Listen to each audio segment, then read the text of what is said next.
My name's Adam McLaughlin, and this is the Church Marketing Ideas Podcast. Practical ideas to help your church build trust in your community.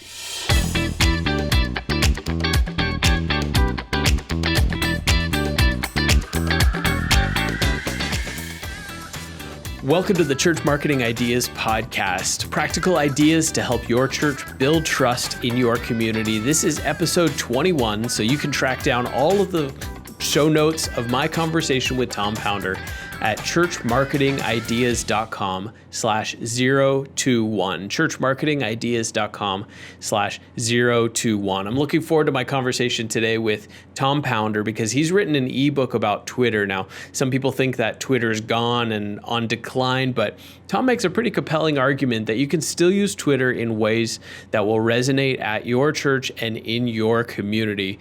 And unfortunately, Tom's entire bio is, "I'm just a guy who likes Twitter." So I don't have much to tell you about Tom Pounder, but right after this word from our sponsor will be my conversation with Tom Pounder. Hey there, my name is Laura, founder of Hope Made Strong. I'm excited to partner with Adam and the Church Marketing Ideas podcast to bring you Finding Hope and Helping. I'm sure through working and volunteering in ministry, you've experienced stress, frustration, and exhaustion. I mean, who hasn't? Finding Hope and Helping is an online course that offers tools and strategies that overcome burnout and compassion fatigue. Serving in ministry has its rewards, but we can't ignore the impacts that it can have on our lives daily. We see it all the time when we're short-tempered with our team, or we put off the much-needed time with our families to serve others. Or perhaps you struggle physically with headaches, digestive issues, and chronic exhaustion. In the course, Finding Hope and Helping, you are equipped with renewed energy to support the church care needs and receive practical tools and resources that will build your resilience. Click the link, check out the course, and decide if you're ready to renew your life and revive your calling. Take care. For access to all of the courses by Hope Made Strong, visit churchmarketingideas.com/hope. Hey, Tom, thank you so much for hanging out today on the podcast. Hey, thanks for having me. I appreciate it. Yes, for sure. Now, every time I'm on your podcast, we always start out by talking about the weather. And this time it's my turn to tell you that we're pre-recording in November and I'm in Canada. Actually, it's December and I'm in Canada. So it is like basically the Arctic. But what is the weather like in DC? Okay, it is it's about 45, 50 degrees down here. I think our average temperatures these days are around 54 degrees, and then it just slowly gets colder and colder. Yeah, I'll take 54 over 24 any day. But, by the time this gets released, it'll be spring and people will probably be completely forgotten about winter. So it'll be great. But it's, for a long time when I was in Florida, our interviews, it would be where I would get the chance to brag about the weather. Yes. Yeah. And so there you go. Yeah. Well, I'll tell you this. My daughter, my oldest daughter, is in college in Florida right now, and she's constantly telling me how cold it is. And I'm like, well, what's the temperature? It's like 70 degrees, 65. I'm like, come on. I mean, that's just not even fair. Right. It should be illegal to say that that's cold. Yes. We should have some restrictions on how we can use terms to refer to the temperature. Yes. Yes. But anyway, I'm excited today to be chatting with you because here's a hot take. You love Twitter. That is, I do love Twitter a lot. And a lot of churches are moving away from Twitter, but I know that for some churches it can really work. So tell me a little bit about why you wrote your ebook all about Twitter. Well, I wrote it because Twitter gets such a bad rap. Everyone seems to be down on Twitter. It's Instagram or Facebook or Snapchat, and Twitter never seems to get any love. And I think, gosh, there's just some real benefits to it. There's not a ton. I mean, there's not like this long laundry list of things, but I really do feel like there's a variety of different benefits that Twitter has for churches and ministers. Okay, so it's not just solely for church use, but ministers have a real opportunity there. And that's why I really wanted to write the book. Yeah, so let's just jump right in. Tell me a little bit about why churches and ministers still have an opportunity on Twitter that doesn't exist on Facebook or Instagram. Yeah, I think on a lot of levels, the opportunity, this is the big one, I think, is that the opportunity to engage with anybody is so strong there. Whereas, Facebook's moved away from pages and they want you to be in groups, and that's fine. But sometimes you have to, type in a password to get into the group, or you have to know the secret word or something like that. And you can't really engage with, like, for instance, celebrities or politicians or religious people per se. They're always run by somebody else. Someone's Twitter account is usually run by them, them personally. And I always like to tell this story, is that the opportunity for you to engage with people is really legitimately there. Like, for instance, I'm a little bit older than you are, Adam, but I remember when Richard Marx was like this amazing singer in the 80s. All the girls loved him and all the guys hated him. Like, I hated him as a teenager. I was like, this guy's a terrible person. He's taken all the women away, but he had this crazy hair and this head of 80s hair that was just amazing. And so I just tweeted one time, I said, remember when, and I tagged him, Richard Marx had a great head of hair. And I showed a picture of one of his music videos and I screenshot it and I put it up there. Well, he responded to it. And he responded and said, still do, bro. And I've done that in numerous other occasions. I have reached out to so many people on Twitter that I never would have been able to get a hold of otherwise. Like, for instance, I met you via Twitter. Now, Right. we talk a lot more on Facebook, on other platforms now, but the way I met you was through Twitter. And the way that I got a lot of the people that I engage with today is through Twitter interactions. So I feel like there is a real opportunity for ministers to engage with people online, whereas it's not always the case necessarily with Instagram or with Facebook. Now, Instagram's a little bit better than Facebook, but definitely I think there's a real opportunity there. Yeah, and I think that just the nature of Facebook is you have to create an engagement and an approval process in order to engage with somebody there. Short of using their page, which is great if I wanted to contact somebody who has a business page. But if somebody who has a business page wants to engage more with people who are following their page, that one-on-one virtually doesn't exist. Right. And Instagram is kind of the same way in the fact that I can send a message to somebody, but they almost have to, accept that message, or they have to engage, and you can't just naturally follow. Well, I mean, I guess you could, but you can't realistically participate with following a million people. But on Yeah. Twitter, the conversation, because it's chronological, like, it comes and goes, and it comes so fast that you can follow so many people and get a little glimpse into somebody's life and then engage with them there. So give me a few tips about how churches can engage specifically with people they're following on Twitter. Well, I think you engage. There's, like you said, there's lots of conversations that are happening on Twitter all the time, and it is so fast paced. So it's one thing's happening 1 second, 2 minutes later they're posting something different, and it gets lost in the shuffle and everything. But one of the key ways that you can engage with people, and with churches can engage with them, is really using the hashtag.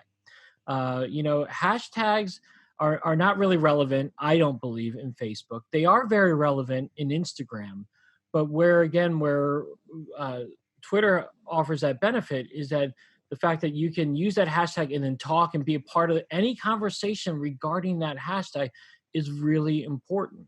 So Right. I like it when, like, for instance, our church, I do our church social media accounts, and for Twitter, whenever we're posting a sermon clip um, or a Bible thing or something related to what's happening, I will look up hashtags that are trending around that particular topic and share it a part of it, because there's conversations that are happening right now. Or so, like, again, if we're talking about love, for instance, just to be generic, I'll look up hashtag love, or type in hashtag and then love, and then see what other hashtags are done.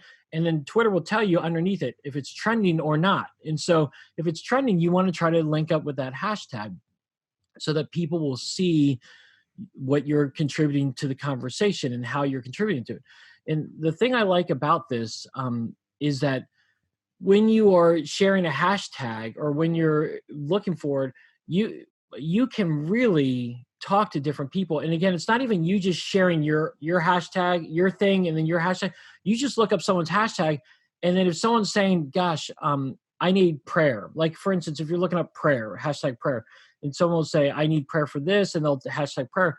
You can actually respond to that person and say, "Hey, I'm going to pray for you today." And then you can even follow up with that person down the road and say, "Hey, how did this situation turn up?" So the real simple fact that you can use hashtags to engage with other people is really, really powerful on Twitter. So you mentioned trending, and I want you to give me kind of a definition, description, highlight about what does a trending hashtag mean? What's the difference between a hashtag that is trending and a hashtag that isn't trending? Well, a hashtag that's trending is really simple. It's something that a lot of people are talking about. A mass of people are talking about. And the cool thing about what Twitter does too is they have local trending stuff and then they have nationally trending stuff. And so if you're again, I live in Washington D.C., just outside Washington D.C. Something might be trending here that may not be trending where you're at, Adam. And so I can be a part of a local trending thing that was happening, and you can engage with that. And then again, in general, it'll say trending, and you can really be a part of something that a lot of people are talking about at that specific moment. It may change 5 minutes down the road, but at that specific moment, you can be a part of that conversation that's hot on fire. Yeah, so I see trending topics or trending hashtags a lot when a live event is going on, something like the Olympics or the Stanley Cup or a sports game or, even America's Got Talent, hashtag AGT. And so tell me a little bit about how, as a church, we can leverage the fact that those hashtags are trending when events are happening live. Yeah, well, again, that's what people are talking about. And again, part of the thing with social media is that you don't want to just keep on shouting out and say, "Hey, look at everything that we're doing. Hey, how are you?" You need to be a part of the conversations that people are having. It's about culture, and what's happening in today's world that people are really excited about. Again, like you said, it's, whether it's a major sporting event or major music event, there are a lot of things that will be trending that everyone is talking about. And so it provides you an opportunity then to be a part of their conversations. And then you can share some of the content you have. I mean, again, our content is so powerful that we have. And, I'm sure people in the podcast with you have talked about repurposing content. There's lots of different repurposed content that you can have in your toolbox that you can share on Twitter during those trending times. So you can even label your graphics like, "Hey, for when a music event is happening or when a sports event," something that you can share to be a part of the conversation, and then encourage someone. So we've talked a lot about hashtags and how we're engaging with hashtags that are trending. Tell me your philosophy on whether or not we should be creating our own hashtags and trying to get those to trend, or whether we should be engaging with conversations that are already trending or somewhere in the middle. What's your philosophy on that? Yeah, I believe it's somewhere in the middle. I think it'd be cool to have a specific hashtag that you can have for your community to talk about, and that your church community too can talk about. Like for instance, with my student ministry, we do a hashtag end students, and so anytime someone wants to. We post something cool or pictures about what's happening with our church and our student ministry. We tag end students so that when someone clicks on that, then they can see, look at all the stuff that's happening in that student ministry. That student ministry might be pretty cool to go to. And I mean, preferably, I think it's pretty cool. But I mean, it provides them an opportunity to see what kind of stuff is happening. That's why I think it's cool if your church or your ministry can create a specific hashtag for that. But then you tag other things as well. I only believe that you should use 2, at the most 3 hashtags when you're posting. And sometimes I even think don't even use a hashtag when you post, because I don't want the people to think the only reason I'm posting is to get noticed or whatnot. I mean, Sure. yes, I do, but but I want to spice it up a little bit. Spice up your life, like the Spice Girls would say. Yeah. But I think really that if you can create a specific one for your ministry or the sermon series that you're talking about, um, then also include one. Like, for instance, if you're going to talk about love, you can use the hashtag love, but then you can also use the hashtag NLCC love, like NLCC's New Life Christian Church, which is my church. Love, that's what we're talking about. So people then can see what we're talking about with our church as well in regards to love. I love it. So we can use trending hashtags to find out what the conversation is and see if some of our content as our church can be a fit there. We can create our own hashtags kind of to organize our content. So if somebody sees something they like, they could click a hashtag and see more information they like. But in both of these cases, we're talking about engagement. So how do you balance how much time you focus on creating content on Twitter, like content specific to your church, and how much time do you focus on trying to engage? What's your rule of thumb there? Yeah, I will probably post about two things a day on Twitter. Now, some people say post a lot, like every hour, because it's like, you know, it's so much going on at any given moment. But I just think if you post like 2 to 3 times a day on Twitter, and you share your content, that's great. But then you have to go around and look for people and engage with other people. You have to spend a lot of your time looking for that. And if you don't spend majority of your time engaging with other people, your content's not going to be noticed, honestly. I feel like the more you can go out and like someone's post or comment on someone else's post and share something funny with them on their post, the more they're likely going to say, oh, that person or that church seems pretty cool. I'm going to check them out. And they'll look at your profile eventually.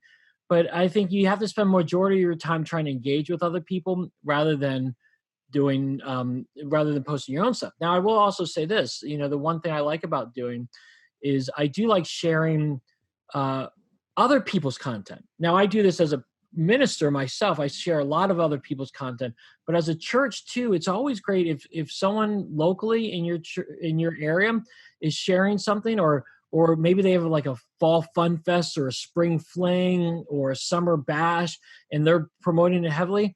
You can then get on your Twitter account and say, hey, everyone, you should check out Cox's Farms. They got a fall fun fest or they got a summer bash, and tag them in it.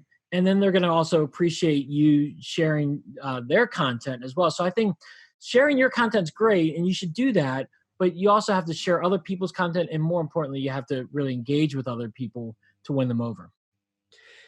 Yeah, so I want to talk a little bit about what kind of content is relevant to engage with as your church, or what your recommendations would be, because, hashtag Stanley Cup and then going with your church account and just replying to everybody, how can I pray for you today? It just gets a little awkward. So tell me, how do you put something that's trending that is obviously not your church's hashtag, but how do you put something like that? Give me some ideas in the context of your church content. Well, okay, so we did this about 2 years ago. Is during the Grammys one year. They had a whole bunch of, obviously everyone's talking about the different musical artists, and I'm getting older. I don't know some of these young hip hop people or country music stars or whatnot. But what we did from a church is we created a blog post highlighting the different Christian artists that were being talked about and up for nominations, because obviously they're not going to get a lot of airtime. And so we thought, now let's put up a little bit. Let's create a blog post, put up who's being nominated for what, and then attach a YouTube video of one of their songs. It could be that specific song, or it could be of another one, just highlighting people about that. And so then what we would do is then we pushed out the blog post, and then during the Grammys we shared about it. And actually leading up to the Grammys we shared about it. During the Grammys we shared about it a little bit more. And also afterwards we did as well. But we tried to be a part of, again, the conversation that's happening and highlight certain people. And oh, by the way, it came back to us, because then they're like, oh, this church wrote this blog post about these Christian artists. Oh, that's kind of interesting. Maybe they'll explore more about us. So that's one of the examples that we've done in the past year. That's cool. I love it. Now, tell me a little bit about if somebody, you mentioned if somebody uses the hashtag prayer, then, they might say, prayers needed, right? Hashtag prayers needed. And you can go as your church account. And obviously prayer works without any physical limitations, right? It's not, you have to be so, you could be across the country praying for somebody else. And that's great. But how do you balance that with the perception of somebody who, let's say, is in California or Seattle or somewhere you're not, and you show up as a church from Washington, D.C., and say, hey, we'll be praying for you? What kind of line do you walk there? What kind of parameters do you try and stay within? Yeah, see, that's a really good question, because here's the thing where I engage a lot of people is we have an online campus, and so with the online campus, my ministry is to the world. I get to share with everybody, not just people from Washington D.C. I use the excuse of saying, hey, everybody, I'm supposed to minister to everybody, whether you're in Cambodia or South Africa or California. So I use that one when I'm engaging a lot of people from in other parts of the world. But that's a really good question of how you can do that. That's where I like the balance of ministers using Twitter, maybe even more so than churches using Twitter. Churches can do this, but here's the deal. A lot of people still are like, oh no, a church. I don't want a church praying for me. But if Tom Pounder is praying for you, that's a little bit different.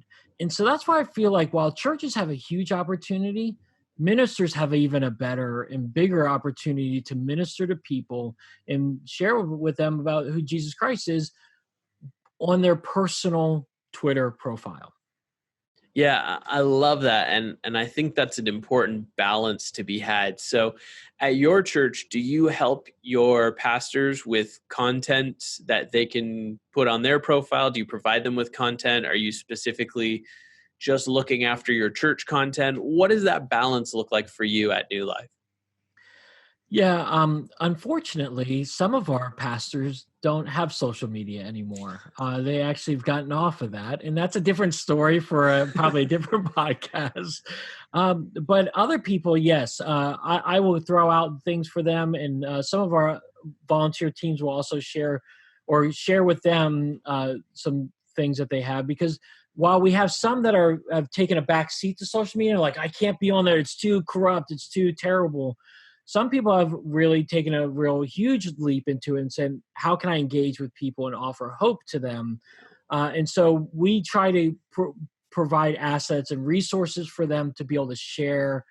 So we will talk about that. I don't control the sermon calendar. I often find out things last minute about what's happening. Again, I'm low man on the totem pole. I'm not just a student minister, but I'm a social media guy, and so that's really low end. Secretaries are just barely higher than us. We're even below them. So, anyways, we have to do a lot of finagling on that, but I think a lot of churches could probably relate to that, unfortunately. So one thing that I see kind of shifting gears here is sometimes I'll see a tweet that has a link to Instagram. And so obviously somebody's created an Instagram post or a Facebook post, and then they've said share to Twitter. Do you recommend that strategy? Do you like that strategy? Or should we be creating Twitter unique content on Twitter? Do you want my honest opinion? Or yeah, of course. It is one of the biggest pet peeves I have in all of social media when someone will share something on Facebook and then push it out to Instagram and Twitter. And same thing with Instagram. I see it all the time, like what you just said. They post something on Instagram and then they share it on Twitter. Here's why I don't like that. It's because everybody who clicks on it then has to go to another platform. And maybe I'm not even following you on that platform, but I'm following you on Twitter. And then I got to like your page. I got to go through all these steps and hurdles to do it. But I also think you just don't give a crap about Twitter. and I'm not, like, I don't care. Like you don't care enough to engage with me on this social platform. I'm not going to care enough to go look at your Instagram stuff. I think honestly, I think it's lazy. I think people take advantage of it. and I just don't care to go on someone else's platform. When I'm on Instagram, I want to be on Instagram. When I'm on Facebook, I want to be on Facebook. And same thing with Twitter. I want to be on Twitter. I don't want to have to go to a different platform. It's easy these days. You can share the exact same thing if you want. Just go on Twitter and share it. I don't care if you use the exact same words. I've done that numerous times. But again, I think you really have to say, like, people, I think, are into it too. Like, people are keen on it in a sense that they they don't like that either. People on Twitter don't want to go to Instagram. People on Instagram don't want to go to Facebook. They're on that platform for a reason. And so let's stay on that platform and share content that is unique on that platform. Because again, something I share on Twitter, I won't share on Instagram. And honestly, the friends I have on Instagram are completely different than the friends I have on Twitter. So it's different. Okay, so let's dig into that a little bit, because I know that different platforms reflect different audiences. So tell me a little bit about what kind of engagement you see on Twitter, what kind of content is the best engaged, and what kind of audience is typically on Twitter? Twitter is full of hate. I mean, it's full of hate. I mean, and that's why I love it, in the sense because we have such an opportunity to provide hope for people on Twitter. You will go, regardless of what politician you go to, what singer you go to, what athlete you go to, when they post something on Twitter and then you look at the comment section below, there is so much hate aspired to that one particular person, regardless of your political party or your football team that you play on. There's just so much hate there. You have an opportunity to provide a lot of love and care and support for people on Twitter that is unlike anything else that I would see. And so that's why I think it's so important as a person to personally engage on Twitter. There are all sorts of people on there. There's tons of politicians. What I like to say, again, Instagram is great. Facebook is great.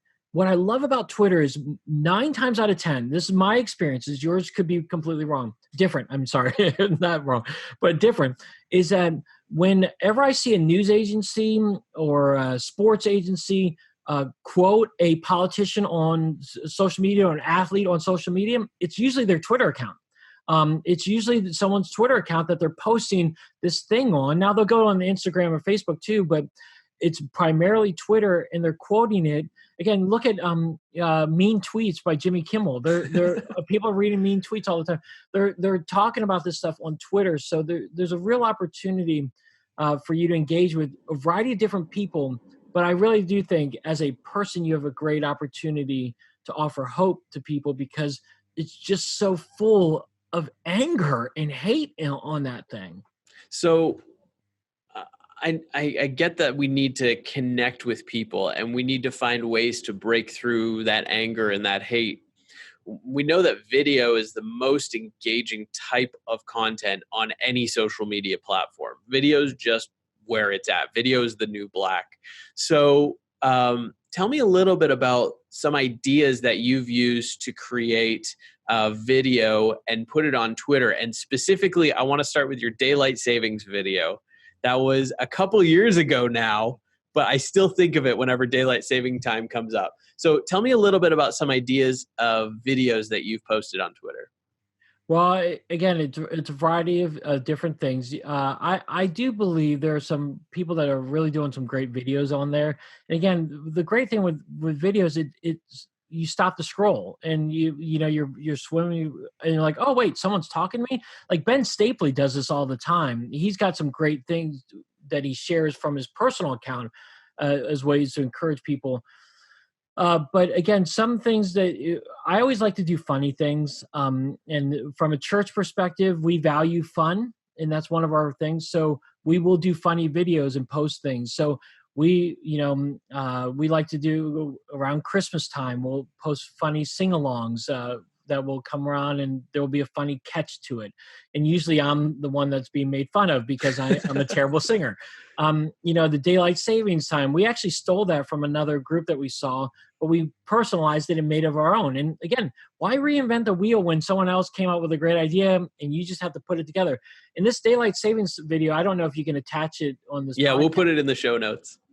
but that literally took us 35 minutes, I think, to do. So it doesn't take a lot of time to steal someone else's video and make it your own. But so we value fun. That's a lot of things that we do. But I like to use it as a way to do some devotional thoughts or share a little bit about the Bible. Again, with Twitter, you have to be careful of how long you go. You don't want to spend forever on Twitter because, again, people are really scrolling there. They don't want to sit there and take forever.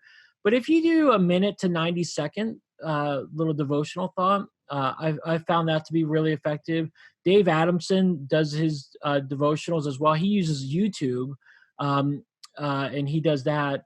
One thing that we've done as well is to do intro videos, like 30-second intro videos. Hey, today we're going to be talking about this. We'd love for you to check it out, and then give them a link to where they're going to be talking about. Anytime you can use video creative to take them to a next step and attach that website to it, I found to be very effective. Okay, Tom, last question. Since you are the Twitter guru, when are they going to allow us to edit our tweets? I don't know. You don't know how many times I send a tweet out and I have to delete it because I misspelled something or whatnot. I hate deleting tweets. But I don't know thank God we have 280 characters now that we can play with, right, rather than the 140. But I would love for us to be able to edit our tweets eventually. Yes, I hope that it happens. I get why they don't allow it, right? Because what they don't want is somebody to say ABC and then a whole bunch of people comment and then they change ABC to XYZ and now it looks like the comments are completely out to lunch. Yeah. So I get it. And at the same time, come on, Twitter, we need this. Yes. Listen, as much as I love Twitter, again, the downfall of it is there's only 300 and some million people on Twitter when there's billions of people on Facebook. There's lots more on Instagram. But I just think if I could give a closing argument, there's a real opportunity for you as a minister and you as a church to engage with people. 300 million is not a lot to just shoo away. I mean, that's 300 plus million people that you can impact for Christ. Again, you don't need to spend a ton of time there, but I think you need to be there. Yeah, I love it. Tom, if somebody has some more questions about Twitter, they want to track you down, they want to get your ebook called The Twitter Advantage, we'll put the link in the show notes, but in case somebody's listening, how can they get all that information from you? Yeah, thanks. You can track me down on Twitter. My Twitter handle's at @TA Pounder, my last name. But also you can find all that stuff at ymsidekick.com. There I blog daily or weekly. I got a vlog every now and then, the podcast, the Twitter ebook, and my digital bootcamp Facebook group. There's info on that as well. So we can find all that at ymsidekick.com. Tom, thank you so much for hanging out today. I really appreciate your time. Dude, Adam, thank you so much for having me on. It was an honor. Hey there, my name is Laura, founder of Hope Made Strong. I'm excited to partner with Adam and the Church Marketing Ideas podcast to bring you finding hope and helping. I'm sure through working and volunteering in ministry, you've experienced stress, frustration, and exhaustion. I mean, who hasn't? Finding Hope and Helping is an online course that offers tools and strategies that overcome burnout and compassion fatigue. Serving in ministry has its rewards, but we can't ignore the impacts that it can have on our lives daily. We see it all the time when we're short-tempered with our team, or we put off the much-needed time with our families to serve others. Or perhaps you struggle physically with headaches, digestive issues, and chronic exhaustion. In the course, Finding Hope and Helping, you are equipped with renewed energy to support the church care needs and receive practical tools and resources that will build your resilience. Click the link, check out the course, and decide if you're ready to renew your life and revive your calling. Take care. For access to all of the courses by Hope Made Strong, visit churchmarketingideas.com/hope.